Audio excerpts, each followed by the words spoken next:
სოფალმა დაგლოცო და გაგახაროთ. შეგეწიოთ წმინდა ელია თეზბიტელი, წინასწარმეტყველი. ჩვენ ახლა ვიმყოფებით წმინდა ელია თეზბიტელის სახელობის წმინდა ტაძართან, რომელიც მდებარეობს სოფელ ხანდოსთან ახლოს. დაშორება ხანდოდან დაახლოებით 3 კილომეტრი არის თვითონ ტაძრამდე და სოფელ რეხასთან ამ შემთხვევაში ეს არის ძველი ისტორიული ეკლესია არის, რომელიც ღვთისმადლით შარშან განახლდა, ამ შემთხვევაში განახლებას გულისხმობ იკურთხა წალკელი ეპისკოპოსის მიერ და ეს ადგილმდებარეობა უნიკალური არის თავისი გეოგრაფიით და უნიკალურია თავისი ბიომრავალფეროვნებით. ამასთანავე თავისი უნიკალური ისტორია აქვს. ეს დაკავშირებულია სწორედ ბალაბანოვების საგვარეულოსთან, ან ბალაბანოვები იგივე ბალაბანიშვილები, დალაბანდიშვილის ერთი ძირი აქვს ესე, რომელიც წინაპართან არის დაკავშირებული ამ ტაძრის აშენება აღდგენა. კერძოდ ზღვის დონიდან არის 2132 მეტრის სიმაღლეზე არის ეს ტაძარი. და თვითონ ეს აღდგენა დაკავშირებული არის მარიამ ბალაბანოვთან, რომელსაც ჰქონდა ესეთი სიზმარში რაღაც მოწოდება იყო უფლისმიერ, რომ მას უნდა აეშენებინა ტაძარი, მაგრამ ტაძარი უნდა აშენებულიყო ქვემოთ, ჩვენ რომ ამოვედით დაახლოებით 3 კილომეტრის ქვემოთ, წყაროსთან. და რამდენჯერაც ესეთი გადმოცემა არის, რომ ხელსაწყოები დაალაგეს სამშენებლო ხელსაწყოები და რამდენჯერ მივიდა, იმდენჯერ ადგილზე არ ხვდებოდა და ეს ხელსაწყოები ესე გზადაგზა ესე და თავარი ხელსაწყოები სწორედ ამ ტაძართან იყო და ეს იყო მინიშნება ერთგვარად მითითება, რომ სად უნდა აშენებულიყო ტაძარი და ეს ტაძარი რა ფორმითაც ახლა არის, ეს ადგილობრივი ქვით ისა აშენდა სწორედ მე-19 საუკუნეში. რა თქმა უნდა, ერთი ადამიანი აქ მონაწილეობას არ აღებდა, მაგრამ ცნობილი ფაქტი არის ის, რომ მარიამი თვითონ თავისი თმებით ამოქონდაო წყლებიო, წყალიო ამ აქაურობისთვისო რაღაც. ეთყობა რაღაც და ღმერთმა მოიხსენიოს, ღმერთმა აკურთხოს მისი სული და ეს არის ბალაბანოვების საგვარეულო ტაძარი. იგივე ბალაბანიშვილების, დალაბანდიშვილების და ჩვენ მიზანი არის, რომ აქ განახლებული არის საეკლესიო ცხოვრება, სულიერი ცხოვრება და მიზანი არის, რომ აქ სამონასტრო როგორც კომპლექსად ესე ჩამოყალიბდეს. ანუ კერძოდ ეს სივრცე გვაძლევს იმის საშუალებას, რომ თუ მთელი სეზონის განმავლობაში არის რაღაც გარკვეული, ან ეს თქვა სეზონური სკიტის სახითის რო იყოს, იმიტომ რომ როგორც ვაკვირდებით ახლომდებარეობს ანუ სოფელ ხანდოსთან, აქედან ჩანს სოფელი ცხოვრეთის, კიდე ეკლესია ჩანს და კიდე ჩანს აქედან ღვთისმშობლის მიძინების სახელობის ტაძარი და ჩვენი მიზანი არის სწორედ ამ ტიპის გარემო რომ მივიღოთ აქ. ანუ კერძოდ აქ ეს არის დამხმარე ფართი, რომელიც ადგილობრივი მოსახლეობის მიერ გამოყენებულია როგორც დღესასწაულზე მაგალითად სივრცე, სადაც მაგალითად ღამის თევა შესაძლებელი იქნებოდა, ან დაუშვათ სხვადასხვა დღესასწაულებს აღნიშნა და ჩვენი მიზანი არის რომ სწორედ ეს რაღაც კელების სახით ეს ჩამოყალიბდეს, ესე გულისხმობ საცხოვრისად რო იყოს, დროებით საცხოვრისად და ეს სივრცე ეთნოგრაფიული სივრცე რო მოეწყოს. სრულად სადაც მომლოცველს შესაძლებლობა იქნება რომ აღნიშნული დაუშვათ მოილოცოს, თუნდაც მთელი დღე გაატაროს ამ სივრცეში, რომ მიიღოს ის მადლი და წყალობა ელიასგან.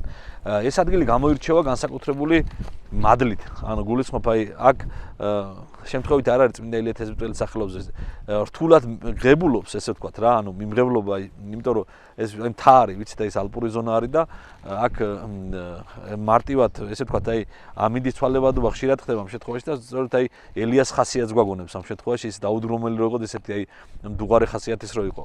და ამასთანავე თუ მიგიღო, ისე უკანაც აღარ გიშვებს უკვე. ესეთი რაღაც თვისება აქვს ეს განსაკუთრებული და ბევრი მომლოცველი ყავს, ბევრი.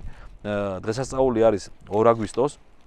ვიცით რომ ჩვენი პატრიარქის უწმინდესის მფარველი წმინდანი სწორედ არის წმინდა ელია თეზბიტელი და ჩვენც გვაქვს ჩაფიქრებული სწორედ რომ აღნიშნული გარემო და რაღაც სწორედ ერთ-ერთი როგორც ჩვენი მთავრისა მას მიუძღვნათ მის კეთილდღეობას და მის მრავალჟამიერ მეუფებას სწორედ დიდხანს. აღნიშნული სივრცის მოწყობა, კეთილმოწყობა ჩვენ ამასთანავე გეგმავთ თუ დავაკვირდებით. გვინდა რომ ზედაც სივრცეში მაგალითად მოეწყოს ხელმოწერის დაუშვათ ისეთი ხელმოწერისთვის განსაზღვრული ცერემონიისთვის განსაზღვრული დაუშვათ სივრცე, სადაც მაგალითად ტურისტებისთვის ესე ვთქვათ სურათის გადასაღები ან რაღაც სივრცე, სადაც მთელ დღეს ესე დადებითად ემოციურად გავამტარებთ. აღნიშნული გარემო მნიშვნელოვანი არის იმ თვალსაზრისითაც და საინტერესოა ბიომრავალფეროვნებით გამოირჩევა. აქ მრავალი სახეობის სხვადასხვა მცენარის პუნა შეგვიძლია, რომელიც არის ესე ვთქვათ, აი ეკოლოგიურად სუფთა გარემოში აღმოცენებული და გაზრდილი. ვიცით რომ აი აქ ადგილობრივი მოსახლეობა, არა მარტო ადგილობრივი, არამედ აი კახეთიდანაც ჩამოყავთ და გადმოვიდეს კახეთის მხრიდანაც აი საძოვრები, აი საზაფხულო საძოვრებს გულისხმობ რა. ეს არის მაგალითად აი ცხრისთვის, ცხვართან ერთად ამ შემთხვევაში არის ადგილობრივი მოსახლეობა საქონელის მიმართულებითაც და გამოირჩევა აქაურობაც ამ წყემსების აღნიშნავენ რომ გამოირჩევა ესეთი უნიკალური თვისებებით, იმიტომ რომ აი აქ აქაური ბალახი არის განსაკუთრებულად ესეთი ნოყიერი და განსაკუთრებული აი თვისებების მატარებელი. აქ საინტერესო ფაქტიც არის ამ შემთხვევაში რომ აი აქაურობის აი დამკვიდრება და განვითარება ხელშეუწყობს კიდე რომ ადგილობრივი ესეთი სხვადასხვა აგრომიმართულებით განვითარებას. დღეის მდგომარეობით არის რაც ახლა რაც წყემსებისგან გვაქვს ჩვენ ინფორმაცია და მოწოდებული ინფორმაცია რომ აი მატყლი რომელიც აქაური მატყლი რომელიც გამოირჩევა თავის თვისებებით ფიზიკურად ფაქტიურად აი ღირებულების დაბალი ღირებულების გამო ხდება განადგურება დაწვა ხდება რომელიც ძალიან მნიშვნელოვანი არის ამ ხრივათაც ამიტომ ჩვენი მიზანი არის რა რომ აი ეს კერა შეიქმნას იმისათვის რომ გარკვეული ესეთი აი თუნდაც ორიენტაცია თუნდაც მიმართულება ამ შემთხვევაში მიიღოს სხვადასხვა მიმართულება არა მარტო სასულიერო კუთხით არამედ საერო კუთხითაც იყოს მოუწოდებთ ყველას რომ ვისთვისაც ღირებული და ძვირფასი არის სწორედ ამ შემთხვევაში უფალი ღირებული და ძვირფასი არის ამ წმინდა ელია თეზბიტელი და აი ეს თავის სამშობლო ჩვენი სამშობლო საქართველო ხო აი თვალის თავისი კეთილი წვლილი მიიღოს ამ ყველაფერში იმიტომ რომ ჩვენ დარწმუნებული ვართ რომ ამ შემთხვევაში ჩვენ აი თითო აგურის დადებით ამ შემთხვევაში სწორედ არა დღევანდელ დღეს არამედ მომავალს ვაშენებთ სწორედ და ეს ერთობლივად უნდა შევქმნათ და ავაშენოთ ჩვენ ღირსეული მომავალი მეთმა დააგლოცოთ გაგახაროთ მეთმა დალოცოს ყველა ის ადამიანი ვინც მონაწილეობას მიიღებს აღნიშნულ საშვილთაშვილო საქმეში განსაკუთრებით დალოცოს ბალაბანოებისა და ბალაბანდიშვილების საგვარეულო და სწორედ აი მათი ინიციატივა და სურვილიც არის ამ შემთხვევაში და მზაობაც არის რომ იმათმა ესე ვთქვათ უწინამძღვრონ აი ამ სამღვთო საქმეს და ბოლომდე განსრულდეს ამ შემთხვევაში ეს ყველაფერი რაც აქ მოცემული არის.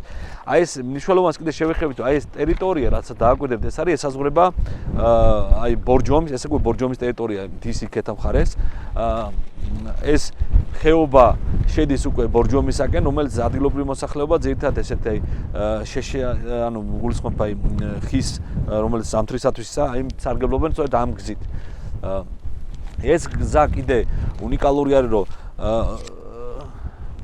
ანუ ეს გადადის ტაბაწყურის იმისკენ ესე თამთა აი ახაც დაგეგმილი გვაქვს ჩვენ ზემოთ აი მაღალი ჯვლის აღმართვა რომელიც აი თავის ალოცავს კუთხე გვინდა რომ აი ყველაფერი ტურისტულად მიმზიდველი იყოს. ოღონდ მიმზიდველი არა ზოგადად ემოციურად, არამედ იყოს ყველაფერი ესე ვთქვათ აი ჩამოყალიბებული, შეთავაზებული, ისე რომ აი კონდეს თავისი ღრმა შინაარსი ამ შემთხვევაში, იმიტომ რომ ჩვენ გძნობთ პასუხისმგებლობას, რომ ჩვენ ვართ მასპინძლები ვართ აქაურობისა. ამიტომ ჩვენ უნდა უწინამძღვროთ სწორედ ამ შემთხვევაში, მასპინძლობა გაუწიოთ, ყველა ჩამოსულსწრებთ, ანუ იმ ინფორმაციულად იქნება თუ სხვა მხრივ აი აქაურობის დასათვალიერებლად. აი ეს პირდაპირ მთა, ნახეთ აი ის მთა უკვე ჯავახეთის მიმართულებით ესე უკვე გადადის. ეს არის თავკვეთილი და აი აქეთ მომბრძანდებით, აი აქეთ ჩანს სოფელი ცხოვრეთი, აი ტაძარი, სადაც აი ხარების სახელზე იკურთხება. და აი მიმართულება არის ღვთისმშობლის მიძინების სახელობის ტაძარი, რომელიც განახლებული არ და ეკურთხება თავის ეს ადგილით განსაკუთრებული არის, იმიტომ რომ ეს მხევის, ანუ კანიონის პირას დგას და უნიკალურია. აქ არის მრავალფეროვნება შეგვიძლია ამ შემთხვევაში აღნიშნოთ, აქ არის დეკა უნიკალური. შარშან ღვთისმადლით განვაახლეთ ტაძარი. ტაძრის განახლებული არის. აი ეს აქ ჩვენ რაც დახვდა აქ ტრაპეზი, ანუ წმინდა ტრაპეზი, სადაც სამღვთო ჟამის წირვა აღესრულება, ეს არის ეს ახალმოწყობილი არის და ჩვენი მიზანი არის რომ მინიმალური ჩართულობა მოხდეს ამ შემთხვევაში და ზოგადად ადგილობრივი ქვით და ყველაფერით გაკეთდეს. აი, დავუკეთ ეს ქვები, ერთი ქვა, ეს ქვა, რაც დახვდა ადგილზე მაქსიმალურად ვინარჩუნებთ ამ შემთხვევაში, რომ აი უხეში ჩარვა არ მოხდეს ამ შემთხვევაში და მაქსიმალურად ძველი იერი და იერსახე შევინარჩუნოთ ამ ყველაფერს. ძალიან მადლიანი და ძალიან აქ პერიოდულად აღესრულება სამთო ჟამის წირვები თვეში ორჯერ. ამიტომ ყველას მოუწოდოთ მობრძანდოთ მიიღონ საფრთხო მადლი და კურთხევა წმინდა ილია თესბიტელისაგან. ამინ. ერთად აგლოცოთ, გაგახაროთ და საფრთხო მადლი არ მოგგლოთ უკუნისამდე ამინ. ველი თქვენ გულხმიერ გამოხმაურებას და მხარდაჭერას. ამინ.